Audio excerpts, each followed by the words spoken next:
Hello and welcome to JCTV Zimbabwe, your favorite channel of choice for all the trending issues and all the issues that are affecting the society, political, social, and sports talk. So we are here today. We are talking about something that is really happening in our society, and it has been, they call it the longest profession in the world. But what we want to look at today, we want to look at what are the challenges that our fellow Zimbabweans or fellow brothers and I can say sisters mostly are facing, especially during this time of lockdown. I know people, they like to buy sex probably in the streets or in the bar or anywhere. But the question is, during this time of social distancing, what can people do? How can these people earn an income? Because they are actually people who have left whatever they are doing and they started to be full-time commercial sex workers, or you can call them prostitutes, but they are full-time into this. So today I'm joined by Tatenda Zitiro from WERAT.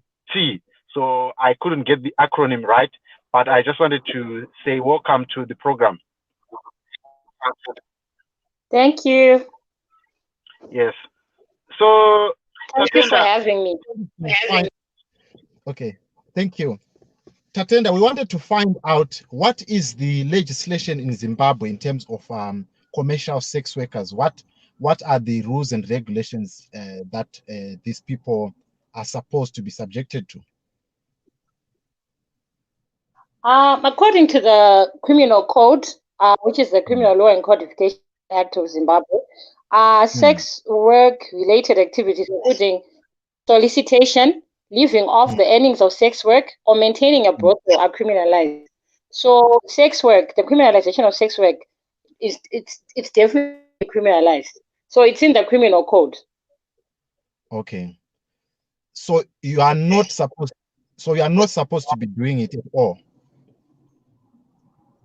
Yes, it's a criminalized conduct. So it's sex work activities, including solicitation. So if you go and buy sex, then that's so if you solicit for sex, and then if it includes solicitation, living off the earnings of sex work. So for instance, when you have a brothel, yes, and maybe when you're a pimp, so it tends to be something that's criminalized. All right. Okay. So it is prohibited. Yes. So sex work is definitely prohibited. Okay.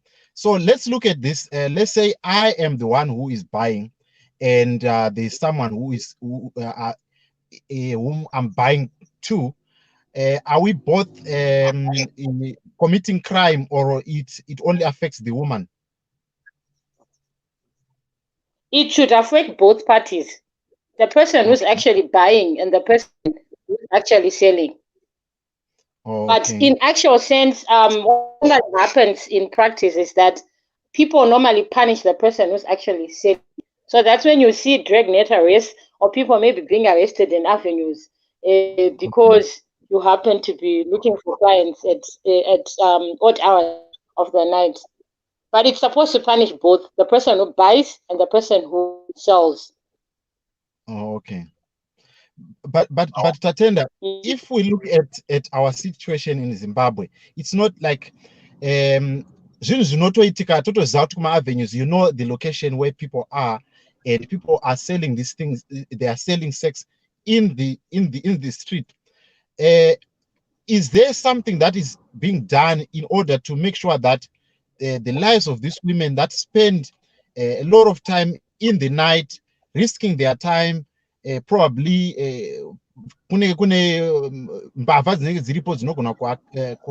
victimizer, how best can these people be helped? Is there a process that is underway of whereby, or maybe taking this to the justice system in order to get prostitution decriminalized? Ideally, would want it to be decriminalized, but we live in a very conservative society, and as you know, when we're looking at policies and when we're looking at laws, we have to look at the fabric of the society.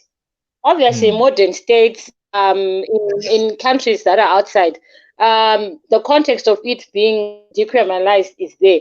But are we there yet as Zimbabweans? Because it depends on the social fabric of the society.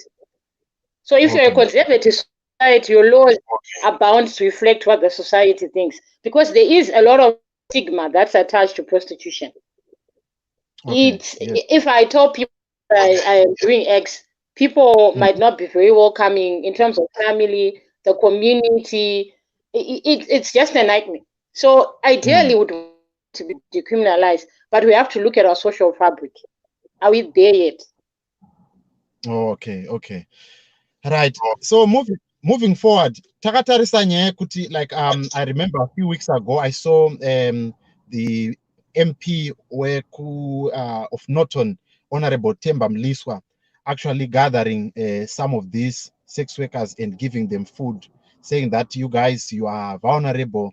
Right now we know kuti hamuna mari, vamwe mune vana, and how you got into this. Sometimes it was through somebody. If our society, or if a member of parliament is admitting that they are people who are doing sex work, what is stopping it to be decriminalized? What do you think our hindrance? Of course, you are talking about the social fabric, but do you think that if a member of parliament is admitting kuti kune vanhu vari kuzviita, and we know, we growing up taiziva kuti kuma avenues you can go and buy sex, but what is stopping us? What is really delaying us from just getting there? I do agree. We have received clients from the Blanket area, from the Chinoi area, and I think that's where Honorable Mliswa is from. He's an MP, a member of parliament. But in terms of maybe where the delay is, it all depends with the agenda of the day. So, for instance, we've got the COVID pandemic, right? Right now, it's the top issue, it's the hot issue. So it's the hottest issue. Let's say a sex worker was going to be killed. It moves up further up the line, if you know what I'm saying.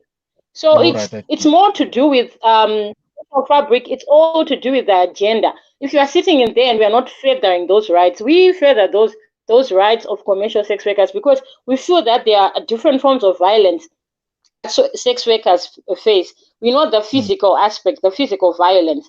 It could be potentially, it could be injuries, it could be harm that emanates from clients. It could be people that are in authority, perpetrating violence against them. We know there is sexual violence. It could be rape. It could be gang rape. We know there is emotional and psychological violence. This is just, it's something that goes to the heart and core of what we do. We know monies are taken away from them. They're cash takings for the day. And you've heard of people who actually run brothels, and then they look for people to work for them. So and then they violate these women. So we are totally appreciative. And as an organization, we empower commercial sex workers. So what we normally do is that we empower them, we offer projects to them, because we know that, people go into the trade for different reasons. Some it's more economic. Some it's if I was violated when I was young, because people tend to think that when someone goes into commercial sex work, they like it, they love it, they want to do X. Some it's more of paying your bills. Some people be like, well, don't you get an honest living? But this is all I know. Maybe I grew up and I was abused. You know what I mean? And then you tend to, it's a vicious cycle. You tend to act out on the way that you're abused. So it's abuse of even substance abuse, drug abuse, all of those things. If you've spoken to these women, you see that they're genuinely, they are women, maybe some who would want to leave or some that want to continue, but they feel that they need help in terms of even the rehabilitation aspect. So I'm in agreement that at some point we also need to sensitize ourselves to what these women actually face. So people just speak about decriminalization, but that's when we have key populations. That's why we got people that are marginalized. The moment when you say this is not allowed, then the rights of these people be infringed. You know what I'm saying? It becomes one of those things where you do X, then it's okay for me to abuse you. Because you do X, it's okay for me to do that. Yes. So So I'm definitely in agreement that, there is need for us to advocate more for their rights. We advocate more for their rights. So it's your access to health services, it's your access to legal services, it's your access to economic empowerment initiatives, it's your access to psychosocial support. All of that, it falls through. Yes. So, I mean, you are touching a very, very important point, because these are some of the things that you find. Baskana, some of them you talk to them, they will tell you, I actually grew up in a good family, but something happened. I was abused probably by a prominent person, and they couldn't face that challenge, and they ended up becoming a sex worker. Saka nyaya iripo ndeyekuti toda kubvunza kuti, like, as you are talking about the issue of stigma, I think you are aware of the issue that happened in Glendale 2 days ago of a commercial sex worker who is being accused of using muti to kill a client. And I would imagine, what is how is she going to be taken by the society in that community that she is in? How do they manage? Because what really pushes them to do to go to the extremes of getting muti or something in order for them to not to be violated by clients? In terms of when we did our assessment, right, is when we have young commercial sex workers and older commercial sex workers, their argument is that the young ones become popular with the clients. So the older you are, the more you are not very famous with the clients. So obviously, maybe it's to gain an added advantage over the other commercial sex workers. So that's when you tend to see people using all these means, so that they attract clients more. All right, I see. Okay, so it's the competition that gets stiffer when you grow older. Yes, apparently that's what we, in our needs assessment, this is where they spoke out, and when someone is younger, the younger you are, the more you get clients than when you're older. Okay, all right, so let's move on to the next point. Like, how are you assisting these women? And if there is anyone who is out there who is saying, I am tired, I need to get out, how do you assist them? And do you have structures that are around Zimbabwe that are able to look out for these women that want to come out? They are saying, I'm really tired, I can't keep on doing this. Okay, I think maybe as a way of clarity, in terms of the criminal code, I'm just going to address this so that maybe I bring everything in context. Section 81 of the criminal code speaks about soliciting.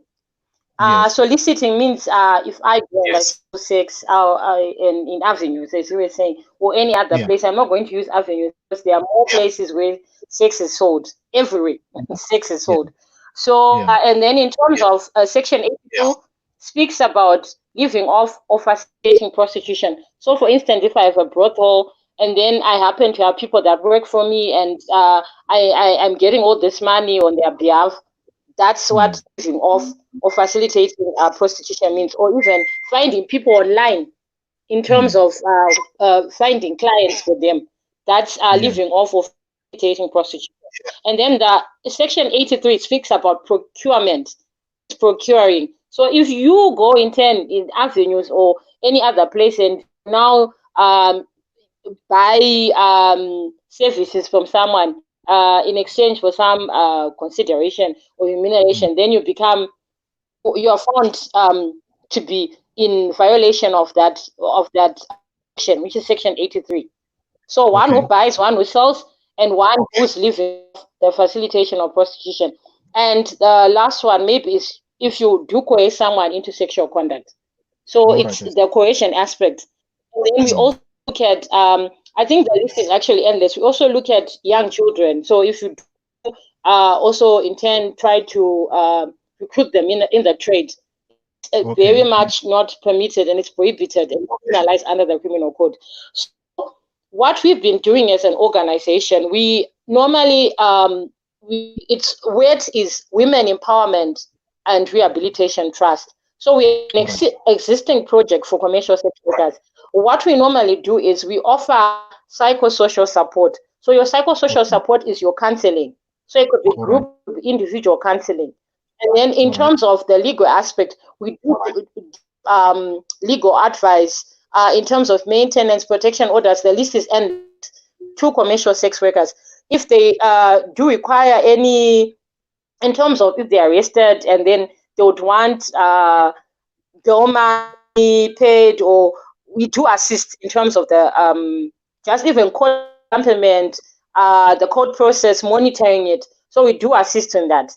Then in terms of your health and wellness, we do go out in communities, and then when we do meet these commercial sex workers, we do educate them on sexually transmitted illnesses, different various cancers, in terms of condom use, all of those things. So it's something that we watch out for their sexual reproductive health rights, basically. And then the last thing, which is very instrumental to this project, is the economic empowerment initiatives. We do educate them on making, how to establish a business, how in terms of your life skills, how you can improve yourself, how you can love yourself more. It's of confidence boosting and everything that comes with it. So that's what we do. So it's the entrepreneurship development side of things. And in terms of you even saving money, how can you save money? Can you do internal savings lending schemes? If we were to a little give you some loan credit, a small amount, can you buy vegetables? If you do buy them, buying and selling, if you do grow them, how is this going to work? So we do empower them economically and also offer life skills for them. All right. And we are located in Harare. And yes. Okay, go ahead. You are in Harare, where? Just repeat that. In Cranbourne, but I can offer my phone number, which is 078 316 14. Okay, let me just put this telephone number on top of on our banner so that people can be able to see it. You say 071 078 078 316 316 14.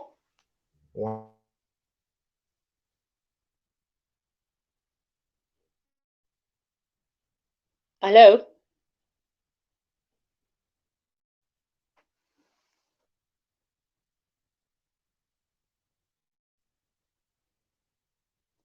Hello.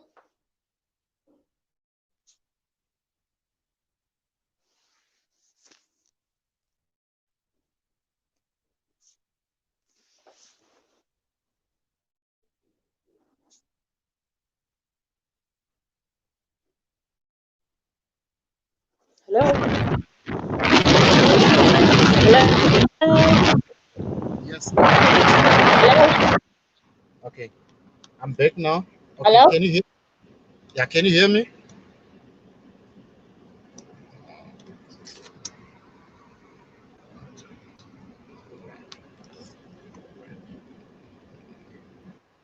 Yes, I'm back again. You were giving us your cell phone number, and you were saying that what I'm going to add it on the description box so that people can get in touch with you. All right. Okay. So Tatenda, as we wrap up this conversation, you were saying that there are challenges that people face for them to be rehabilitated, and it becomes a vicious cycle. What can this, because it's one of those things that I get, the question that I always get, that I want to get, this person wants to be helped, but the challenge is they keep on going back. It's like a vicious cycle. They can't leave. And also then the other thing is that how dangerous is it to face these people that are owning the brothels because some of them probably they might be politically connected, or somebody they might be connected to high people who make it difficult for you to take off that girl from that brothel. How are you navigating through that? In terms of the clients that we actually get, we don't go into brothels. We don't do streets. Some people would call it street ministry, where you actually go into the brothels and try to rescue the women. The women come to us.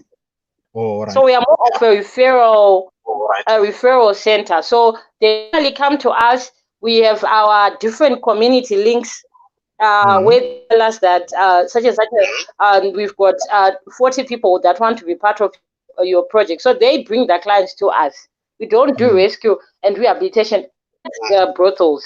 So in terms of them going back and that, we can only do what we can. This is a conscious decision. The moment where you tell someone that they are a sinner, they are doing X, Y, Z, you won't get your desired results.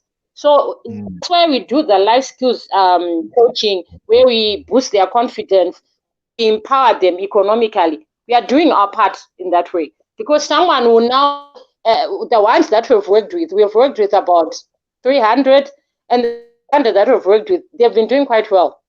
They do go back, but you know, they now understand the gravity of what they're doing, and you know what I'm saying. As in, you look yourself into the mirror, and because of those trainings that we give them, they are able to make conscious decisions on their own. So we come in with, you need to stop what you're doing kind of approach, but we walk them through, we walk the road with them. All right. Okay, I see. Wow, that's wonderful. And I mean, as you are saying that somebody might have said that I am now quitting, but after they've been empowered to do something, at least they have somewhere to fall back on, to say, I have this life skill that I can do. I can get out of this. At least they have that conscious decision. So is that what you're saying? This is the kind of help that they get from you. Yes, definitely. All right. All right. It was a pleasure chatting to you, Tatenda. And as you said, what about on your socials? Where can people get hold of you if they cannot get you on phone? What are your social media platforms that people can get hold of you, or phone in to get help? Normally we are using that cell phone number. During the lockdown, we're using that cell phone number. So we've got a lot of calls for domestic violence cases. But in terms of the day-to-day business that we actually do, we've got a Facebook page. So you just check it, Women Empowerment and Rehabilitation Trust. I think you can see on our webpage. You can follow us. We are not on Twitter. I think there's a minor glitch where we are not on Twitter, but we're on Facebook, definitely. And then we've got a website for organization. So it's wet.co.zw. That's where you'll find us. All right. So it's www.wert.co.zw. Apparently, it doesn't have the www. If you just enter the wet.co.zw, it does go through. All right. Okay. Tatenda, it was a pleasure chatting to you, and I hope you keep on helping more people so that they can be rehabilitated into the society. And probably maybe when we talk to you, we'll be having some progress into having this law decriminalized, because here in South Africa, I heard that has been decriminalized, and the commercial sex work has been legalized.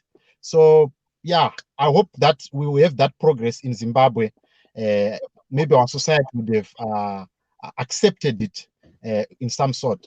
But all the same, we are so grateful for having you on this program, and we look forward to hear from you very soon on other issues concerning women empowerment.